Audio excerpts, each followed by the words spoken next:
हमारे जो लोग पिछड़े पीछे लोग हैं या दलित लोग हैं या राजनीति करते हैं, तो ये लोग को उनका उनका जो लक्ष्य जो है वो सत्ता केवल है, सामाजिक परिवर्तन ऐसा नहीं है। उनके हजारों स्कूल महाराष्ट्र के बंद हो रहे हैं। लड़के हम्म। कम है, 15 से कम है तो स्कूल बंद कर दिया जा रहा है। इसका मतलब है कि जो शूद्रों को शिक्षा का अधिकार नहीं था, वही स्थिति फिर फिर से आने की बात दिख रही है। हमारे देश में एक समता का राज निर्माण होगा, ऐसी जी आकांक्षा थी, इच्छा थी फुले से लेकर बाबा साहब अम्बेडकर तक। तो अभी तो फलद्रुप नहीं हुई है, उल्टा हम देखते हैं कि हम पीछे जा रहे हैं। उन्होंने गुलामगिरी अंग्रेजों के खिलाफ की गुलामगिरी नहीं लिखी, उन्होंने लिखा कि हमारे देश में जो सामाजिक गुलामगिरी है, ब्राह्मण वर्चस्व है, ब्राह्मणों की हम्म। गुलामगिरी है, उसके खिलाफ उन्होंने ये किताब लिखी। फ्रीडम ऑफ एक्सप्रेशन जो है, हमको जो नहीं था, बोल नहीं सकते थे हम, वो अंग्रेज आने के कारण हमको बोलने का अधिकार मिला, हम बोल सके।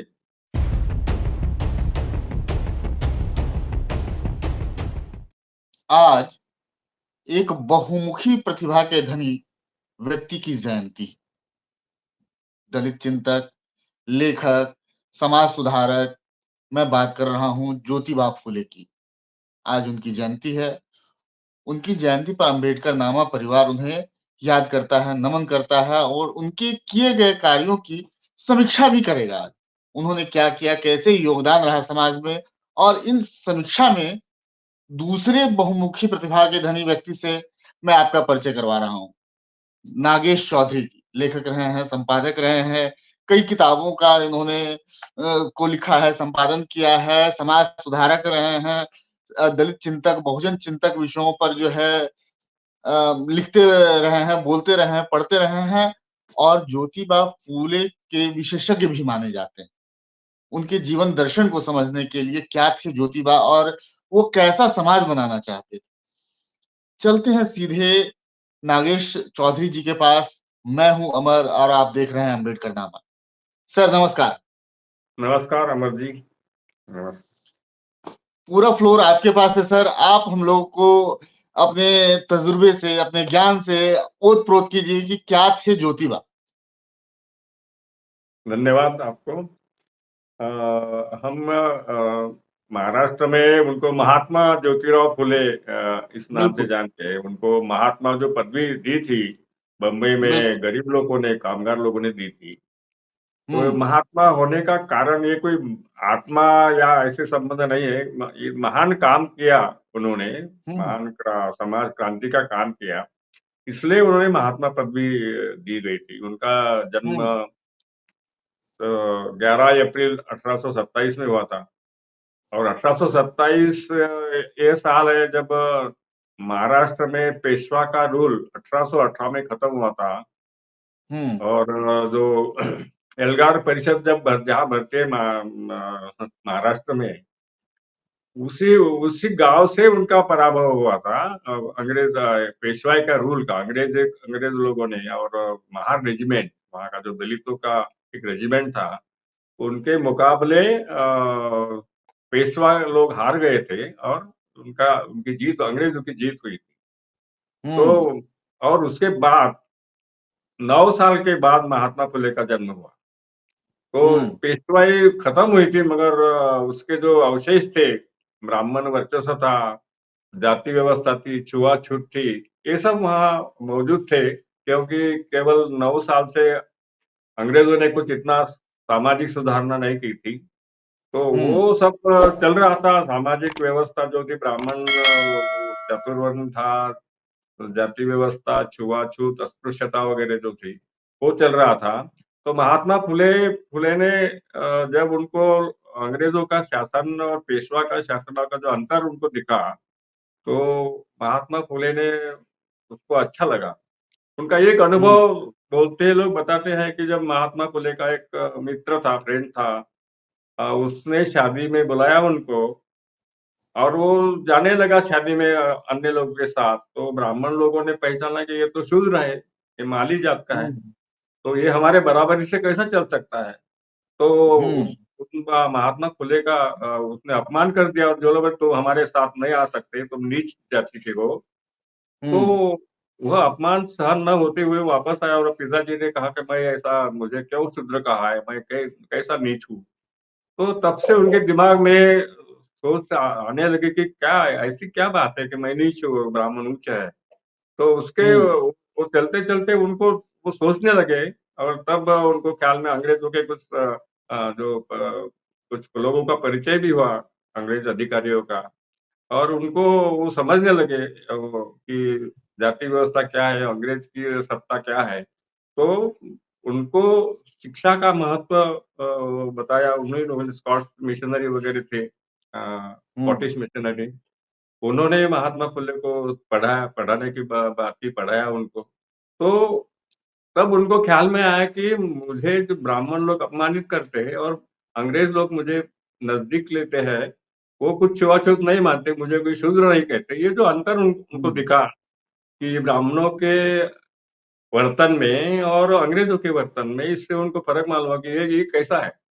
महात्मा फुले ने जो एक किताब लिखी है, अनेक किताब उन्होंने लिखी है, तो गुलामगिरी नाम का एक किताब है बिल्कुल। मराठी में। तो उन्होंने उसमें लिखा है कि अंग्रेजों ने हमको बोलने का स्वतंत्रता दी।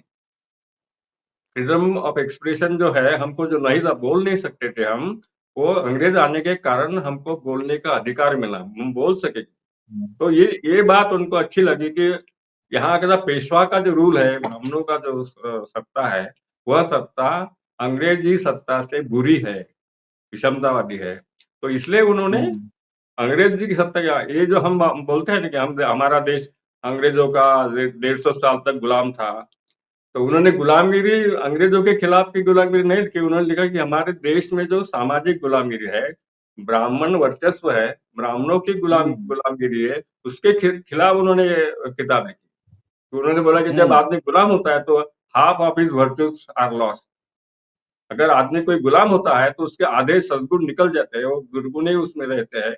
ऐसे इसी कारण बोले कि वो गुलामगिरी कितनी बुरी होती है, और ये गुलामगिरी सामाजिक गुलामगिरी, बौद्धिक गुलामगिरी, धार्मिक हुँ, गुलामगिरी, ये सब गुलामगिरी के प्रकार उन्होंने जाने, देखे और उसके खिलाफ जो हमारे लोग तो बोलते हैं कि अंग्रेजों की गुलामी थी, मगर महात्मा फुले बोले अंग्रेजों की गुलामी नहीं थी, वो हमारे लिए अच्छे लोग थे, पेशवाओं से अच्छे लोग थे। और इसलिए हमको गुलाम जो हम है, तो ये ब्राह्मण सामाजिक व्यवस्था के कारणों से, गुलाम है, सामाजिक वर्ण गुलाम व्यवस्था है हम, धार्मिक गुलाम है। ये सब गुलामी के अंतर जो, इसलिए गुलामगिरी किताब जो है महात्मा फुले का, वो सब लोगों ने पढ़ना चाहिए आज भी। हुँ, आज भी हमको दिखता है कि आज जिनका रूल है हमारे देश में, वो वही लोग हैं जो मनुवादी लोग। तो आज भी हुँ, वही गुलामगिरी जारी है, जो महात्मा फुले ने जिसका विरोध किया था। महात्मा फुले ने बहुत सारे काम किए, फिर वो उनको पढ़ाई का, शिक्षा का महत्व उन्होंने जानने लगे कि शिक्षा से क्या होता है।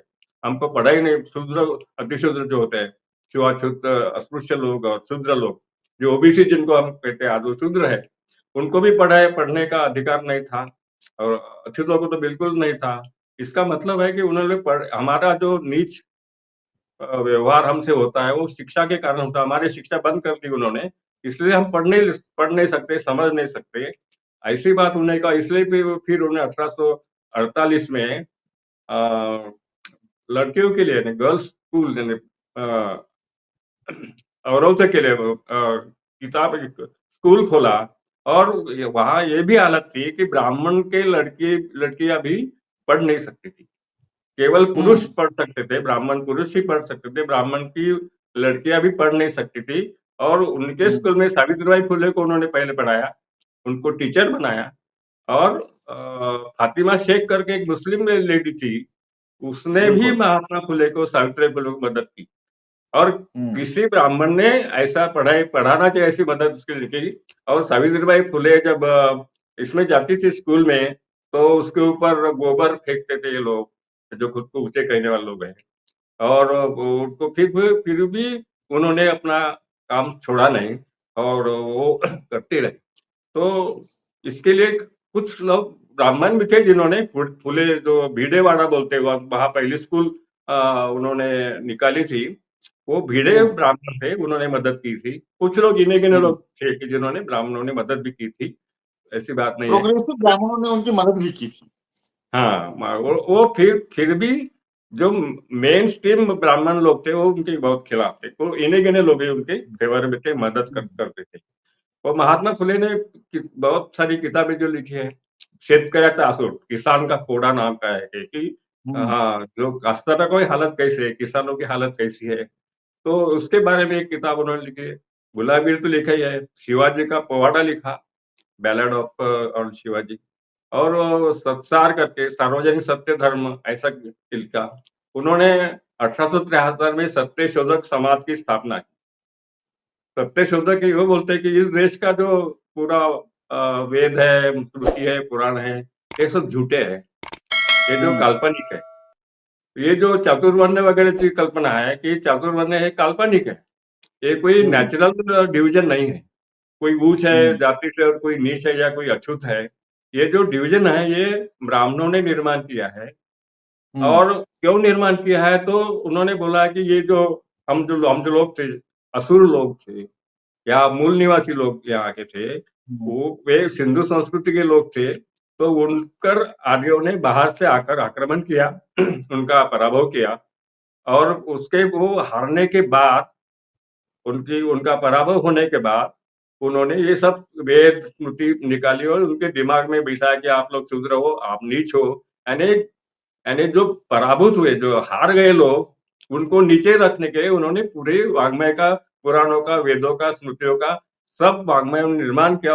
ऐसे संस्कार उन लोगों पर किया, उनको लगा कि ये सच्चाई है, ये भगवान ने निर्माण किया। तो ये सब बातें महात्मा फुले ने बहुत जोर शोर से उसका विरोध किया, ये सब झूठ है और इसमें हमने सत्य का शोध देना चाहिए। ये असत्य हम पर इन्होंने लादा है, हम पर बोला है कि आप नीच हो, हम ऊंचे हैं, हमारे पैर छूना चाहिए। तो ये सब उसके खिलाफ महात्मा फुले ने सत्यशोधक समाज की स्थापना की। और इस सत्यशोधक समाज के माध्यम से पूरे महाराष्ट्र में, पूरे महाराष्ट्र, तब महाराष्ट्र भी नहीं था पूरा, आज की स्थिति जो आज विदर्भ है, मराठवाड़ा है, ये अलग अलग थे। तो उनका जो पश्चिम महाराष्ट्र, पूना में उनका काम था, तो पूना से लेकर बाद में उनकी शाखाएं, सभी वो मराठी जो लोग हैं वहां तक उनकी विचार की शाखाएं निकली। तो इसलिए हम देखते हैं कि उसके खिलाफ बहुत लोग, ब्राह्मण लोग बहुत चिढ़ते थे कि ये, इसको मराठी ठीक से आती नहीं है, इसको व्याकरण आता नहीं है। यानी उनकी भाषा की वो गलतियां निकालते थे, मगर विचार की गलतियां नहीं निकाल सकते थे। समतावादी विचार को बुरा नहीं कह सकते थे, मगर उनकी इस भाषा की गलतियां निकालते थे कि आपकी व्याकरण अच्छा नहीं, शुद्ध भाषा नहीं। तो उसके बारे में वो नहीं चिंता करते थे कि हम हमारे जो भाषा है वो लोगों की भाषा है, ब्राह्मणों की भाषा सच्ची है, शुद्ध है, ऐसा कहना गलत है। तो इसलिए उसकी परवाह न करते हो महात्मा फुले लिखते गए। और बहुत सारे उन्होंने जो नए प्रमेय लिखे, चातुर्वर्ण का उन्होंने निषेध किया। उन्होंने बोला था कि मनुस्मृति जैसा ग्रंथ है जिसका जिसको जलाना चाहिए। तो महात्मा की वो जो वाणी थी बाबा साहब अम्बेडकर ने, वो मनुस्मृति जलाई बाद में 1927। 18वीं शताब्दी का वो दौर जहां शिक्षा खास करके वर्ण आधारित थी, जिसमें ब्राह्मण ही पढ़ सकते थे मैक्सिमम या सवर्ण पढ़ सकते थे। उस दौर में महात्मा ज्योतिबा फुले खुद पढ़े और पत्नी को भी पढ़ाया और स्कूल की स्थापना की, महिला स्कूल की स्थापना की, या ये कह सकते हैं कि आधुनिक भारत के निर्माण की पहली नींव जो है महात्मा फुले ने डाली। स्त्री शिक्षा, स्त्री बराबरी की बात आज हम करते हैं, महिला सम्मान की बात करते हैं, नारी शक्ति वंदन अधिनियम की बात करते हैं, लेकिन उन सबकी नींव में जो है महात्मा फुले हैं। और वर्तमान संदर्भ में अगर देखा जाए महात्मा फुले को, या फिर महात्मा फुले को इस रूप में भी देखा जा सकता है कि महात्मा फुले के एक्सटेंशन पेरियार हुए, पेरियार और अंबेडकर हुए। बिल्कुल, क्योंकि जो चीजें महात्मा फुले अपने दौर में कर रहे थे उसका एक्सटेंशन जो है दक्षिण भारत में पेरियार ने किया और महाराष्ट्र से अंबेडकर ने किया। महिला शिक्षा, समानता, बराबरी, जातीय शोषण, धर्म पर प्रहार, हर मामले में। तो इन सब के बावजूद भी उनको किन किन चुनौतियों का सामना करना पड़ा, क्या समाज को और वर्तमान संदर्भ में भी अगर देखा जाए, क्या वर्तमान दौर में भी दलित बहुजन समाज क्या उन चुनौतियों से जूझ नहीं रहा है? बिल्कुल, बिल्कुल। आपने जो क्या कहा है, क्योंकि आज आज भी वही हालत हो रही है, जो अ, महात्मा फुले ने जिसके खिलाफ लड़े, वो लड़ाई की, उसको विरोध किया, वही बात अभी सामने आ रही है। बहुत अनफॉर्चुनेट हुँ, है कि उनका सपना पूरा होना चाहिए था, उनका हो या फिर रामास्वामी का, बाबा साहब अम्बेडकर का, कि समता का जो सपना था उनका, कि गैर बराबरी खत्म हो जाएगी, ऊंच नीच खत्म हो जाएगा और हमारे देश में एक समता का राज निर्माण होगा, ऐसी जी आकांक्षा थी, इच्छा थी, फुले से लेकर बाबा साहब अम्बेडकर तक। तो अभी तो फलद्रुप नहीं हुई है, उल्टा हम देखते हैं कि हम पीछे जा रहे हैं। अभी जो हमारे देश में 2014 से जो सत्ता है, वो वही सत्ता है जो जिस जिस सत्ता का विरोध महात्मा फुले ने किया। हुँ, बावजूद इसके कि हमारे देश में पेरे रामास्वामी हुए, बाबा साहब अम्बेडकर हुए, महात्मा फुले हुए और भी नॉर्थ में भी कुछ समाज सुधारक हुए। फिर भी उनकी उनका जो पराभव है, उनकी पराभूत मानसिकता या पराभूत अवस्था जैसे कि वै करीब-करीब जैसे की वैसी। ये हम देखते हैं कि तमिलनाडु में पीरे रामास्वामी के कारण उन्होंने जो काम किया है वो अ, लोगों को दिमाग बदलने का काम किया है। हुँ, पीरे रामास्वामी ने पॉलिटिक्स में उन्होंने भाग नहीं लिया, वो कोई सत्ता में नहीं गए, मगर लोगों हुँ, के दिमाग में जो आर्य ब्राह्मणवाद के खिलाफ, ब्राह्मण वर्चस्व के खिलाफ जो आंदोलन किया, कल्चरल रिवॉल्यूशन बोल सकते हैं, हुँ। तो उसका सामाजिक परिणाम क्रांति की राजनीतिक क्रांति से पहले सामाजिक क्रांति का होना हाँ, बहुत ज़रूरी है। सामाजिक क्रांति वैसे है वहाँ हुआ है, जैसा कि बुद्ध के सामाजिक क्रांति के बाद सम्राट अशोक का राज आया। तो हुँ, कल्चरल रिवॉल्यूशन के बाद ही पॉलिटिकल रिवॉल्यूशन आता है। तो हुँ, वैसा तमिलनाडु में हुआ है, मगर हम देखते हैं कि हमारे महाराष्ट्र में फुले साहब अम्बेडकर सब इतने बड़े-बड़े होने के बावजूद आज महाराष्ट्र में भाजपा की सत्ता है। तो ये सामाजिक जागरण है, मगर उसका सामाजिक जागरण का जो परिणाम दिखना चाहिए पॉलिटिकल पावर में, वो नहीं है अभी भी।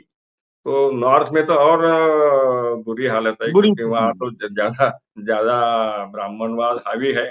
तो इसलिए हमको लगता है कि आज आज की स्थिति, जैसा कि पढ़ाई के बारे में महात्मा फुले बोला, डॉक्टर अम्बेडकर ने बहुत सारे स्कूल खोले। मगर आप जो 2020 की जो शिक्षा नीति है भाजपा की या आरएसएस की, वो शिक्षा ने हमको पुराने फिर से शिक्षा से बात करने की नीति है, क्योंकि हम देखते हैं कि हज़ारों स्कूल महाराष्ट्र के बंद हो रहे हैं। लड़के हुँ, कम है, 15 से कम है, तो स्कूल बंद कर दिया जा रहा है। इसका मतलब है कि जो शूद्रों को शिक्षा का अधिकार नहीं था, वही स्थिति फिर फिर से आने की बात दिख रही है। तो इसलिए ऐसा? हमको लगता है कि ये जो महात्मा हुँ, फुले का सपना था, अम्बेडकर बाबा साहब का था या पेरियर का था, इसमें पूरा जो उनका सपना दिखता था, वो सब साकार नहीं हो रहा है। उल्टा उसको उल्टा कर रहे हैं वो, कि फिर से वो मनुस्मृति का राज, फिर से वो ब्राह्मणों का राज, वही बोलेंगे वही होगा। तो ये हुँ, सब हो रहा है। तो इसका मतलब है, हमको लगता है कि हम पीछे जा रहे हैं। सामाजिक क्रांति में हम ये हो पीछे जा रहे हैं।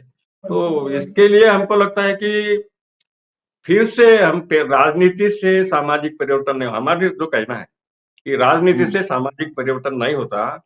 सामाजिक क्रांति जैसा कि गोलवलकर जो आरएसएस के थे, उन्होंने कहा था कि हमने मन क्रांति की है। मतलब हमारे सोच लोगों की सोच होगी। सॉरी, हम जो बोलते हैं वही लोग करते हैं। महात्मा फुले ने जो गणपति उत्सव होता है ना, पूरे अभी तो हुँ, पूरे देश में है, उसका विरोध किया था कि गणपति हुँ। कौन है? ब्राह्मण का देवता है, उनको सब मिलता है, हमको कुछ नहीं मिलता है। तो उसको निषेध किया था। एक सवाल ये है, चुनाव का सीज़न है, चुनाव होने वाला है, जस्ट महाराष्ट्र में भी है और पूरे देश में लोकसभा का चुनाव हो रहा है और ज्योतिबा फूले भी जो है मेरी नज़र से एक राजनीतिक व्यक्ति हैं और उनके इर्द-गिर्द भी राजनीति घूमती है और राजनीति घूमनी चाहिए।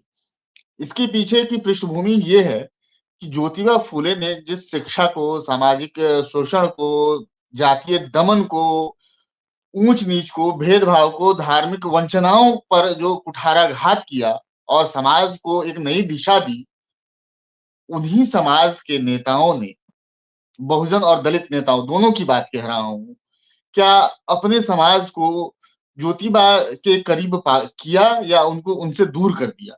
उनके समाज के नेताओं ने। श्रवण सवर्ण समाज की आरएसएस की पृष्ठभूमि जानते हैं, वो मनुस्मृति लाना चाहते हैं, उसके लिए वो पुख्ता काम कर भी रहे हैं। लेकिन क्या हमारे अपने नेता जो हमारा प्रतिनिधित्व करते हैं, क्या वो समाज के साथ कुठाराघात नहीं कर रहे हैं? बिल्कुल, बिल्कुल आप सही बात है आपकी, कि हमारे जो राजनीति में हमारे जो लोग हैं, दलित हो, ओबीसी हो या जैसे उदराती शूद्र हो, वो सब ज़्यादा से ज़्यादा वो मनुवादी लोगों के नेताओं के चंगुल फंस रहे हैं। वो अम्बेडकर हो या फुले हो, उनको भूलते जा रहे हैं। उनके सपने को साकार करना है ऐसे इनको लगता नहीं है। मगर बीजेपी को लगता है कि हमको मनुस्मृति का राज लाना है, और इनको नहीं लगता कि हम फुले का राज लाना है, अम्बेडकर का राज लाना है। तो ये हमारे लोग उनको उनके बगल बच्चे बन रहे हैं, और इनकी राजनीति वो उसके खिलाफ नहीं है, उनको केवल सत्ता चाहिए, आमदार बनना है, मंत्री बनना है, और हमारे समाज को क्या चाहिए ये सोचते नहीं, ऐसा मुझे लगता है। लगता है कि ये जो सामाजिक भूमिका से राजनीति करना चाहिए, ऐसा हो नहीं रहा हमारे देश में। हमारे जो लोग पीछे लोग हैं या दलित लोग हैं, ये राजनीति करते हैं, तो ये लोग को उनका उनका जो लक्ष्य जो है वो सत्ता केवल है, सामाजिक परिवर्तन ऐसा नहीं है उनका। जैसा कि उल्टा बीजेपी, आरएसएस का ये है कि हम ये देश में हिंदू राष्ट्र लाएँगे। हिंदू राष्ट्र लाएँगे, उसका मतलब है, हिंदू राष्ट्र का मतलब है कि चातुर्वर्ण का राज। जैसे कि मनुस्मृति में एक 12वां श्लोक है, उसमें लिखा है कि चातुर्वर्ण्य वर्ण यही धर्म है। नहीं, जात व्यवस्था बरकरार रखना यही धर्म का रक्षण करना है, हिंदू धर्म वही है। तो ये जाति व्यवस्था के खिलाफ की राजनीति यहाँ नहीं हो रही है। हमारे जो लोग हैं, दलित है, ओबीसी है, ये सब जाति व्यवस्था के खिलाफ कुछ भी बोलते नहीं है, केवल सत्ता चाहते हैं, राजनीति करते। राजनीति भी दिशाहीन राजनीति है। जैसे जो दिशा बीजेपी, आरएसएस के उस दिशा के खिलाफ नहीं है। हम देखते हैं कि हमारे जो हमारे जैसे महाराष्ट्र की बात है, अभी महाराष्ट्र में शिवसेना की फूट हो गई, शरद पवार की पार्टी थी, राष्ट्रवादी कांग्रेस, उसकी फूट हो गई, और बीजेपी की कभी फूट नहीं होती। आरएसएस की 2 आरएसएस नहीं हुई, या बीजेपी की 2 बीजेपी नहीं हुई, मगर यहाँ दलितों की पार्टियों में खूब सारी फूट होती है, ओबीसी की पार्टियों में तो फूट होती है। हमारा एक प्रश्न है कि क्यों भाजपा में फूट नहीं होती, और क्यों एक आरएसएस की 2 आरएसएस नहीं होती? इसका कारण क्या है? ये हम लोगों हमारे लोगों ने, राजनीति वाले लोगों ने सोचना चाहिए कि वो इकट्ठा कैसे रह सकते हैं और ये कैसे फूट जाते हैं। तो इसका मतलब क्या है कि उनके जो हमको जो लगता है कि आरएसएस का एक राष्ट्र नीति है, नेशन, उनका जो कि हमारा राष्ट्र है, और हमारे जो लोग लोग हैं, उनकी राष्ट्र नीति नहीं है। राष्ट्र नीति यानी वो गोलवलकर का जो किताब है, वही अवर नेशन डिफाइन, उन्होंने बोला है कि nation is above the state, राजा के ऊपर ब्राह्मण होता है। इसका मतलब क्या है कि स्टेट इज, सरकार जो है वो स्टेट है, जैसा कि मोदी एक स्टेट है, गवर्निंग अथॉरिटी है, मगर मोहन भागवत आरएसएस है, वो मोदी को बोलते आरएसएस के गाइडलाइन से मोदी काम करता है। तो इसका मतलब ये ब्राह्मण के नीचे राजा होता है, politics is below the cultural force. तो ये हमारे ये जो उनकी उसका हमारे पास उत्तर नहीं है। हमारे लोग नहीं जानते कि हम जो राजनीति कर रहे हैं वो सेकेंडरी काम है। राजनीति, राष्ट्र नीति में हमारा सांस्कृतिक वर्चस्व होना, जैसा कि ब्राह्मणों का है, ब्राह्मणों का सांस्कृतिक वर्चस्व मिटाने के लिए हमारा भी सांस्कृतिक वर्चस्व निर्माण हुआ। जैसा कि बुद्ध के टाइम वो सांस्कृतिक वर्चस्व था सब लोगों के ऊपर, सम्राट अशोक हो या कोई उनको जो राजा थे, तो इसका मतलब उसी सांस्कृतिक नीति से सत्ता चलती थी। आज ब्राह्मणों की सांस्कृतिक नीति से हमारी राजनीति चल रही है। हम कोई भी हमारा मुख्यमंत्री मायावती हो या और कोई दलित महाराष्ट्र में हुआ हो, वो रिजर्वेशन की बात बढ़ाता नहीं है, उनका ब्राह्मणों का रिजर्वेशन कम नहीं करते। तो ये जो उनकी सत्ता है, ये सत्ता बरकरार रही है हजारों सैकड़ों साल से। तो इस बारे में हमारे राजनीतिक सोचेंगे नहीं, तब तक हम फुले का सपना, अम्बेडकर का सपना साकार नहीं करेंगे। ऐसा लगता है कि हमारी राष्ट्र नीति होना चाहिए। हम बोले कि बुद्ध राष्ट्र बोलो या बहुजन राष्ट्र बोलो, हिंदू राष्ट्र के खिलाफ जो हिंदू राष्ट्र चतुर्वर्ण का राष्ट्र है, हम उसके खिलाफ हमारा समतावादी बहुजन राष्ट्र होना चाहिए। सभी आयाम जो राष्ट्र के जो आयाम होते हैं कि वो गोलवलकर ने 5 घटक बोले उसके राष्ट्र कैसा बनता है। देश, भाषा, संस्कृति, धर्म ये सब मिलाकर भाषा सब मिलाकर ये सब घटकों में जिनका वर्चस्व है उनका राष्ट्र होता है। तो बोले कि हमारा सभी इसमें भाषा में हम ऊपर है, सबसे ऊपर है, जाति में हम सबसे ऊपर है, धर्म हमने निर्माण किया है, संस्कृति हमने निर्माण की है, ये सभी कैटेगरी में हमारा वर्चस्व है, हमारे नीचे सब लोग हैं, इसलिए हमारा राष्ट्र है। ऐसा उसको पर्याय हमको देना पड़ेगा, तभी हम उनको राष्ट्र को, हिंदू राष्ट्र को मुकाबला कर सकेंगे, ऐसा मुझे लगता है। तो यही बात हमारे राजनीतियों ने ये समझना चाहिए कि कल्चरल कंट्रोल कैसा होता है। जैसे बाबा साहब अम्बेडकर ने बोला था कि गवर्निंग क्लास क्या है, सत्ताधारी जमात क्या है, तो बोले कि सत्ताधारी जमात वही होती है कि जिसका कल्चरल कंट्रोल होता है और जो ब्यूरोक्रेसी में सबसे ज्यादा मेजोरिटी में होता है। आज मेजोरिटी में टॉप ब्यूरोक्रेसी जो है दे आर ब्राह्मीण्स ओनली। तो राहुल गांधी ने बोला कि वो 52% ओबीसी वालों के 5 लोग हैं सिर्फ 90 में। तो इसका मतलब है कि उनका जो एडमिनिस्ट्रेटिव कंट्रोल है और कल्चरल कंट्रोल है वही गवर्निंग क्लास होता है। केवल राजनीति से गवर्निंग क्लास नहीं बनता। आमदार खासदार बनने से, मंत्री बनने से वो क्लास नहीं होता और इंडिविजुअल्स होते हैं। तो इसलिए वो क्लास बनना है नहीं, वो ब्राह्मण जैसे क्लास बनकर बैठे ऊपर, वैसे हम लोग नहीं बैठ सकते। एक दलितों में 15% होना चाहिए ऊपर, 52% ओबीसी होना चाहिए, वो नहीं है। तो सबसे ऊपर जो ब्यूरोक्रेसी है तो वो ही गवर्निंग क्लास है, इसलिए वो राष्ट्र भी उनका ही, ऐसा मुझे लगता है। बिल्कुल, बिल्कुल। ज्योतिबा फुले हमेशा जात-पात, धर्म, संप्रदाय को छोड़कर शिक्षा को विशेष महत्व दिए। आप शिक्षित बनिए, उच्च शिक्षा लीजिए, यहाँ तक कि बिल्कुल। इसके लिए समाज की विपरीत धारा में बहते हुए अपनी पत्नी को शिक्षित किया। उस दौर में सोचकर कल्पना करते हुए हम आपकी रूह सिहर सकती है, जिस दौर में महात्मा फुले ने अपनी पत्नी को शिक्षित किया। क्या दलित बहुजन समाज जो आज हिंदुत्व का झंडा उठाए हुए घूम रहा है या हिंदू बनने की कोशिश कर रहा है, क्या उसके दिमाग में ये तनिक भी घर प्रवेश नहीं कर रहा है कि अगर हिंदू राष्ट्र बना तो वो फिर कहाँ चले जाएँगे? उनकी स्थिति क्या होगी? इन पूरे घटनाक्रमों को नागेश चौधरी जी हमको बता रहे थे कि हिंदू राष्ट्र के मायने क्या होंगे, चीज़ें क्या थी, महात्मा फूले क्या थे, सावित्रीबाई फूले ने क्या किया। इन सब के बावजूद भी दलित बहुजन दोनों समाज को एक बार आत्मचिंतन और विश्लेषण करने की ज़रूरत है कि हम कौन-सा हिंदू राष्ट्र बनाएँ। बहुत-बहुत शुक्रिया। आप देखते रहिए अम्बेडकरनामा। हमारे साथ थे नागेश चौधरी जी। हमारे चैनल को लाइक कीजिए, शेयर कीजिए, सब्सक्राइब कीजिए। बहुत-बहुत धन्यवाद। धन्यवाद।